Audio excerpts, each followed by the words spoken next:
Okay, let's just jump right in. If you're online at all, you've seen them, right? These at-home anti-aging beauty gadgets. Oh yeah, they're everywhere. Red light wands, microcurrent things. Exactly. Promising the world's smoother skin, lifted look, you name it. But the real question, the one I keep hearing, is, are they actually worth it?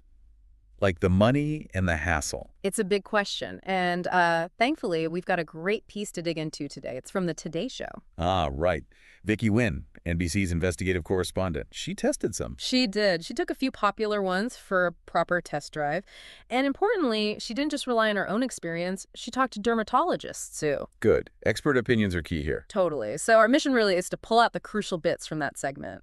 Cut through the hype. And help figure out if these tools are genuinely useful for someone's skincare routine or just expensive clutter. Precisely. Okay, so let's talk about what Vicky actually tested. There were three main ones. Right. First was the SolarWave red light wand. Yeah, the Solo Wave. That one's about, what, $135? It uses red light, galvanic current. Also has massage and warmth features. And the claims are pretty standard. Smooth lines, depuff, fade blemishes. Okay. What else? Then she tried the NuFace Mini. That's a microcurrent device. Microcurrent. Heard a lot about that. More expensive. Yep, around $250 for the Mini.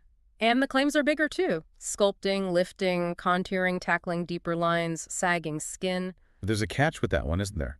The gel. Right, you need the conductive gel for it to work. Yeah. And the routine. It's a commitment. Tell me about it. 5 minutes a day, 5 days a week for 2 months. That's a lot. And then you still need to do it like 2 or 3 times a week just for maintenance. Wow. Okay. And the third one? The third was the TheraPro. This one's the priciest of the bunch she tested, about $400. So like the all-singing, all-dancing version. Kind of, yeah. It throws a lot of tech in there. Red light, blue light, that's often for acne, microcurrent again. Infrared light, massage, even a cleansing attachment. Goodness. And what's the promise there? Overall better skin. Basically, yeah. Better overall skin health, fewer wrinkles, fewer dark spots. If you stick with it for about 3 months, they say. Okay, so a range of tech, different price points, big claims. What did the dermatologist actually say about the science?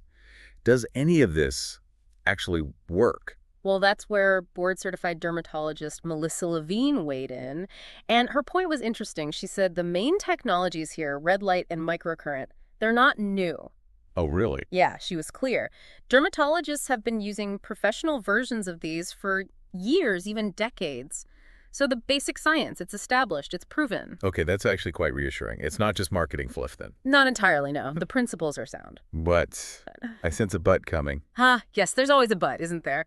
Dr. Levine stressed that just because the tech works in a professional setting doesn't mean every single home device will give you amazing results. Right, like the power level might be different.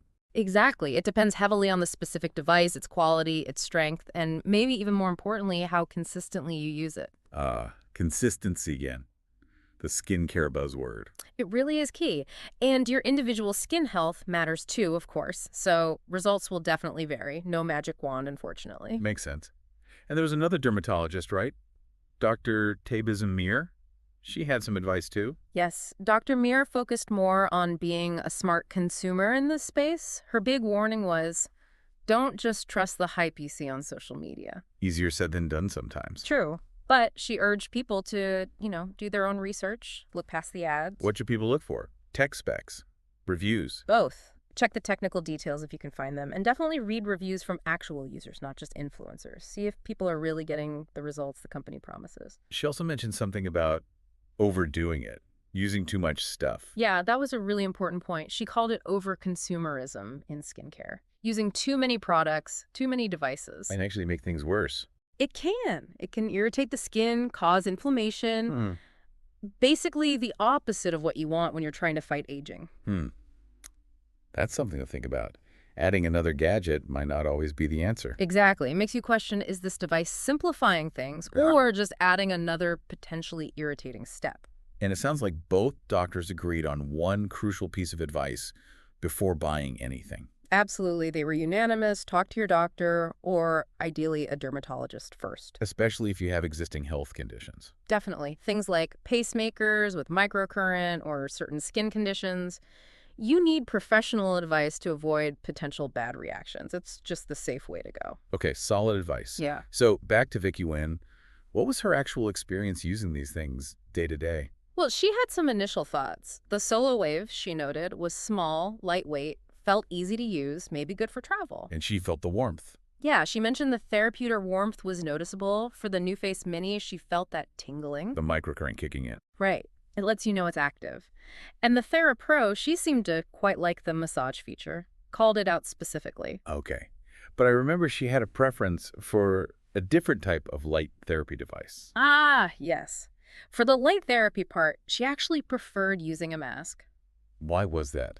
Convenience. Pretty much. You Right. just put the mask on and you can chill out, read a book, whatever. You don't have to actively hold a wand and move it around your face for several minutes. Makes sense. Easier to stick with something if it's, well, easy. Exactly. It comes down to what fits your lifestyle and how likely you are to actually use it consistently.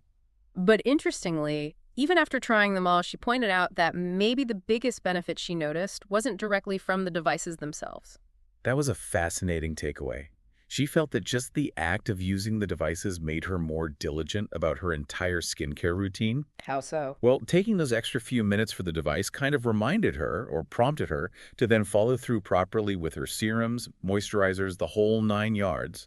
So it was like a trigger for better habits overall. Potentially, yeah. So even if the device results weren't instantly dramatic, the commitment to the process might have indirectly improved her skin by making her stick to her routine better. Okay, that's an interesting angle. Yeah. So let's boil this down for someone listening who's tempted by these gadgets. What are the absolute key takeaways? Number one, far and away, is consistency. Everyone stressed this. Vicky, the dermatologists. Right, if you buy it, but don't use it religiously as directed. It's basically useless. Vicky called it potential electronic waste, which is pretty blunt, but probably true for a lot of people. It's an investment of time just as much as money, like that gym membership analogy you used. Exactly. Gym for your face. Gotta show up. Otherwise, it's just an expensive paperweight. And speaking of expensive, the cost factor is definitely real. For sure. The ones Vicky tested were, $135 to $400, but she mentioned some go way higher. Into the thousands sometimes. Right, so you really have to ask yourself, is spending hundreds or even thousands on a home device the best use of that money? Compared to what? Professional treatments. That's the main alternative. The dermatologist pointed out that in-office treatments are generally stronger, faster, potentially more effective. So maybe save up for a few sessions with a pro instead. It's definitely an option to consider. Or, as they suggested, maybe use the home devices for maintenance between professional treatments. Okay, so it depends on your goals. Quick fix versus long-term upkeep. Precisely. What are you really looking for? Another thing Vicky mentioned was about feeling the device work. The warmth, the tingling. Yeah, and her point was crucial.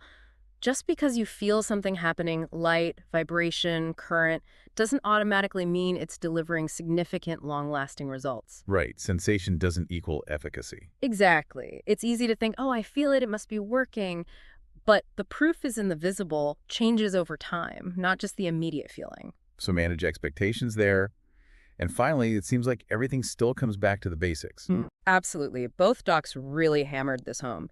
You need a solid, consistent, basic routine first. Cleansing, moisturizing, and especially sun protection. Every day, rain or shine. Got it.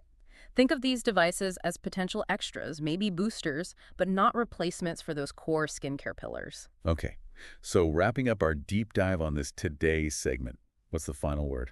I think the main takeaway is, yes, these at-home devices use tech with some real science behind it, and yes, they can potentially help for some people if used consistently. Dig if. Huge if, but you absolutely have to approach them with realistic expectations. Don't just buy into the marketing hype. Do your homework. And the number one recommendation from the experts. Talk to a dermatologist. Seriously.